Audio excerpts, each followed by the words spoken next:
can't explain these things, but it just feels right to do it, right? Yet when I read the Bible and sort of like going to church, spending time with other Christians, this concept of the spirit and the flesh has become more and more important to me.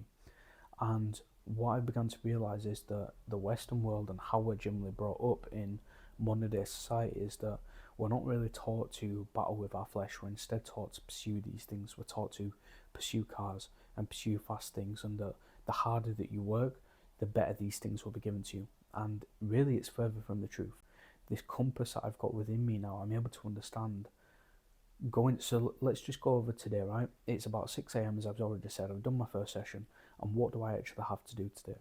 I need to read my Bible because I'm about 3/4 of the way through Proverbs. That feels right to do. I don't know why, it just feels right to do. It feels like what I meant to do. When I look at that decision, I sort of weigh it up on these weighing scales, as I were.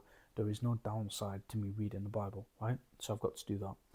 I've got to respond to all my WhatsApp messages. I've got to make sure for the people that are paying me in my business that they are not left without a good service. That feels right to do. There is no downside to me not replying to those clients and doing what I need to do. I also need to journal. I need to get whatever it is that's in my mind and put it onto paper, because the way that my mind works is there's all these thoughts going around every single day, and it's hard for me to contain everything unless I'm not writing it down. Otherwise, these ideas that I'm having, these sort of like interruptions that I'm having in whatever I'm thinking about, whatever's troubling me, if it's not down on paper, it's just going to continuously rot in my mind. And whether that be a good thing or a bad thing, it's either going to get forgotten about or it's going to occupy too much of my mental space. So journaling, again, that is a right thing. There is no downside to me journaling. I have got to eat healthily. Again, there's lots of snacks in the cupboard, but I know that eating right is going to fuel me to make sure that mentally I'm clear, mentally I'm fueled to do the right things. If I'm eating junk, right, think about this practically.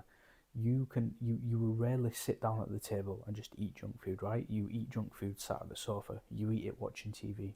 You open up that packet of crisps and you start scrolling on your phone, right?